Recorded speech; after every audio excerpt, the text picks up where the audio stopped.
Pokemon Go has been out for 7 years now, and there's been plenty of amazing features added like raiding, trading, and shiny Pokemon. But what about global trading, local leaderboards, and overworld shiny Pokemon? Today, we look at 12 amazing update ideas for the game that is Pokemon Go. Overworld shinies. Right now in Pokemon Go, if you want to find a shiny Pokemon, you have to go and click on as many as you could find until one finally shines. But in other Pokemon games like Scarlet and Violet, shiny Pokemon appear as overworld spawns. So if you're walking through a grassy field looking for a shiny Sudowoodo, you'll see it from a distance once it's there. In Pokemon Go, we have overworld spawns everywhere, but what about overworld shinies? It would make for an incredible update to have overworld shiny Pokemon wandering around on the map in the wild. Kind of like the April Fool's 8-bit event. A really cool aesthetic update that we'd get for a couple of days, then it'd be gone. But how fun would it be to be walking around on something like a community day and seeing overworld shiny Pokemon appear in the wild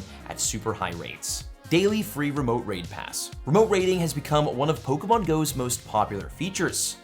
Until the nerf. Early in 2023, remote raids were nerfed so badly that mostly everyone stopped using them. And many people quit the game altogether. The reason? You could only use 5 per day and the price was doubled. Right now, remote raid passes cost 195 Pokecoins. And normal raid passes cost 100 Pokecoins. Every single day you get one free regular raid pass to use at any gym that you'd like in person. So why not a free daily remote raid pass? Especially considering that they're not only one of the most popular items in the entire game, but they're also 2 times the price of a regular raid pass. By allowing players a daily free remote raid pass, more people will be able to battle more exclusive, fun, and powerful Pokemon, which would give tons of players a brand new reason to log in and play every single day. And also interact with their friends via remote raids. Plus, it would feel like a fair balance to players for the feature that was nearly destroyed. Go Battle League Tally. Right now, you can complete up to 30 battles per day in the Go Battle League. And for many players, these battles are the source of Pokemon Go's most valuable resource, Stardust. The Go Battle League is the single most efficient way to farm it, so getting your battles in is super important. But players have zero way to know how many battles they've done in a day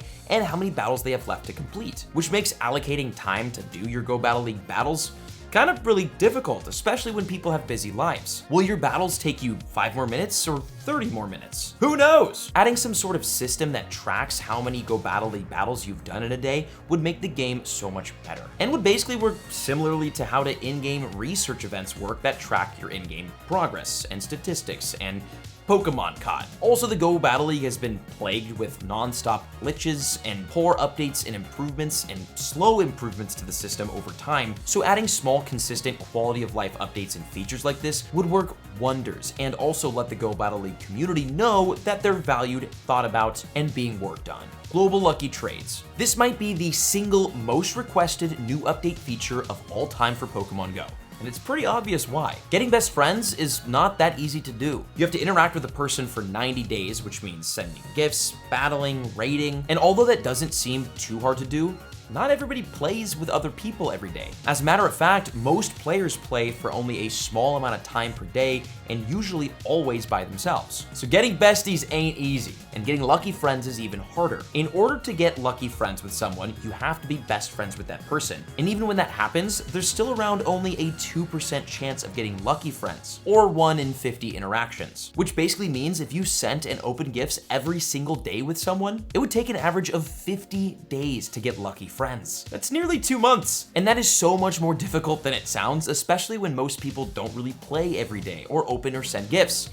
Like myself, I'm really bad at that. Sorry, my friends. For most people, it could take months to get lucky friends with one of their friends. So when the stars align, the work pays off, and you finally get lucky friends with someone on your friends list, the next step is to meet up with them and complete your lucky trade. And you'll really want to do this because with lucky trades, the odds of getting a 100% IV Pokemon are 1 in 64, which means if you trade shinies, it's a 1 in 64 Shundo chance, the #1 chance in the game. But most people do not live nearby their lucky friends. In Pokemon Go, we make friends when we travel through online communities and with people we don't really see in person much anymore. So the likelihood of you logging into your game right now and seeing lucky friends on your friends list that you'll never be able to trade with is probably pretty high. Pokemon Go would be so much more fun if a global lucky trade feature was implemented. And to make it fair, it could even be super limited, like 1 global lucky trade every 10 days, or maybe even once per month. Just as as long as global players and communities have some way to complete their lucky trades, because people work really hard to get them, and this feature will be super beneficial to everyone in the world who plays the game, especially global communities. Spin Pokestops when the bag is full. We all know what this screen is and how annoying it is. Your item bag is full. Then you've got to pop into your bag and then dump some items like berries. Then hope you have enough storage space to spin the stop. Many people run into this issue because storage is actually pretty expensive to purchase in Pokemon Go. And this is most annoying when you're trying to work on your spin streaks. The more days in a row you spin a Pokestop, the more bonuses you get on the first spin of the day,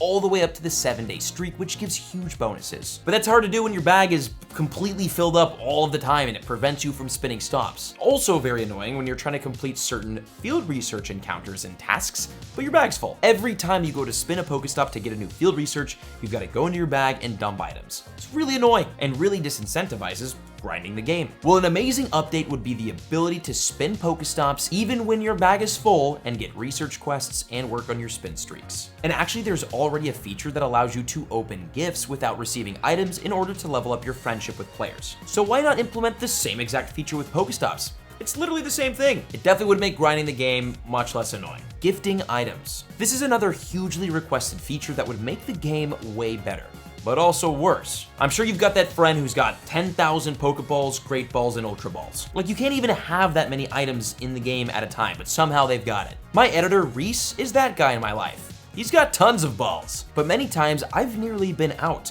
especially before and after major events like GoFest. So being able to share items between players would be amazing. Imagine gifting your friends much needed revives or Ultra Balls or potions, or even premium items like remote raid passes or incense. It would completely change the dynamic of interaction between players and incentivize it. This would make Pokemon Go even more fun to play in a social setting and in groups. But the problem: new accounts. When you start a new account in Pokemon Go, the game will gift you tons of premium items for free. This comes in the form of special research events and leveling up. So technically, if item gifting was enabled, people could just keep making new accounts and then gifting themselves the premium items they get from it, which are things like lucky eggs, lures, and incense, stuff you would typically pay money to get in-game. This is definitely a problem large enough and obvious enough that would prevent this feature from ever existing. Evolution speed. Evolving Pokemon is one of the best ways to grind XP for free. Every time you evolve a Pokemon, you get 1,000 XP, or 2,000 with a lucky egg down. It's definitely a great strategy, and also a time-consuming one. The evolution screen takes kind of a long time to fully go through, and if you're evolving tons of Pokemon during an event like a Spotlight Hour that gives extra XP for evolving, you'll be stuck watching that screen for way too long, which also takes away from being able to do more evolutions and overall gain more XP. So what's the fix?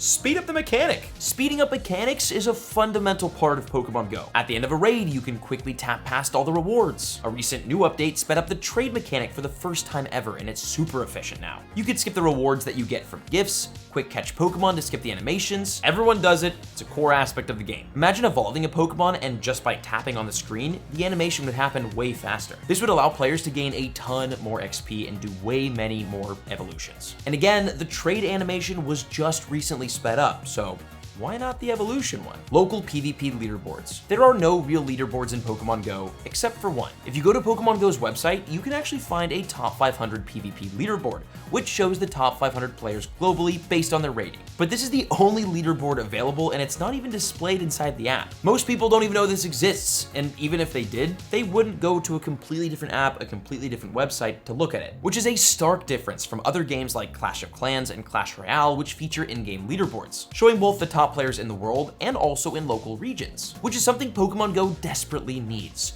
In-game local leaderboards. I've never played Pokemon Go PvP seriously, but when I played Clash of Clans, hunting after the local leaderboards was one of the most fun things to do in the game. I think that if implemented in Pokemon Go, it would make PvP in Go Battle League so much more fun and so much more incentivized. Plus, these could open up super cool opportunities for local in-game tournaments, like kind of how Fortnite does with their Cash Cups. I know for a fact that I would take PvP in the Go Battle League so much more seriously if this was a feature. And it would overall breathe a lot more life into Pokemon Pokemon Go and PvP as a whole. Plus, since Pokemon Go has been featured in the Pokemon World Championships for 2 years in a row now, it would make sense to invest more time and resources into the system to make it more competitive globally. Solo Raid Ready Up button. It's wild that this isn't already a feature, but maybe it is in production. Pokemon Go recently implemented a feature that allows players in raid lobbies to ready up, and therefore skip the countdown timer. This is a much needed update and everyone was excited to get it. Except for solo players. For some reason, you must have at least 2 people inside the raid lobby to get the ready up button and skip the raid timer. I assume this is to allow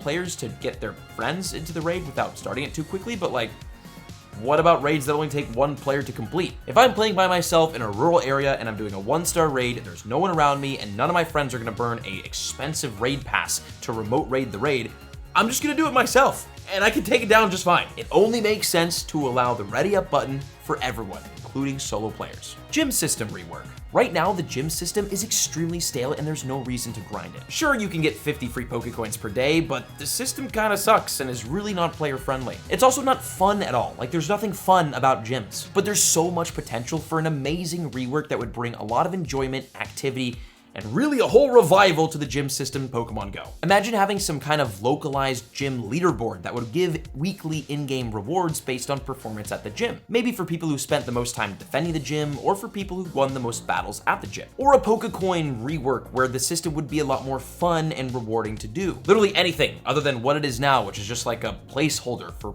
potential future raids. And it's funny because the gyms actually did receive a rework years ago. When the game was initially released, gyms were actually worse and less fun to do than they are now, which is kind of saying something. So let's hope this happens again, but better this time. Shiny Pokemon count. If you go into your Pokedex, you can actually sort by shiny Pokemon. This shows you which shiny Pokemon you've caught out of all of the Pokemon available in the Pokedex. But what you can't see is how many shiny Pokemon of each specific Pokemon you've caught lifetime. Sudowoodo is my favorite Pokemon, and I would love to see how many shiny Sudowoodo I've caught in my Pokemon Go account, regardless of how many I've transferred or traded. But I can't do that, and it's odd because this data actually does exist for other Pokemon like Luckies. I can go into my Pokedex right now and see how many Lucky Sudowoodo I've gotten lifetime from trades. But like, who actually cares about that? Sure, there's definitely people who grind lucky Pokemon and collect them, but not as many people that grind and collect shinies. Shiny Pokemon is like what the game is all about, so it's kind of weird that there's no way to track how many shinies of each you've caught. It'd be a great feature. Unranked PvP. If you go into the Go Battle League, you'll notice that you cannot play unranked matches. All the battles you do are competitive and count towards your current rank, which means every battle really counts, especially considering you could only do 30 in a day. But why? In literally any other competitive game, there's pretty much always an unranked mode that players can use to either practice or just enjoy. If you're super high ranked in Pokemon Go, there's no such thing as testing a new Pokemon or a new team that you want to use. To do that, you'll pretty much have to send your friends raid battle invites. And we all know how unrealistic and inefficient that is if you're serious. If there's ranked play, it only makes sense to include unranked play, which would give all players a chance to play in much less sweaty matches, test out cool new Pokemon they've caught, and practice their skills without compromising their rank. Like with most of these updates, it just makes sense. Let me know in the comments updates you think would be great in Pokemon Go, and I'll see you in the next video. Take care.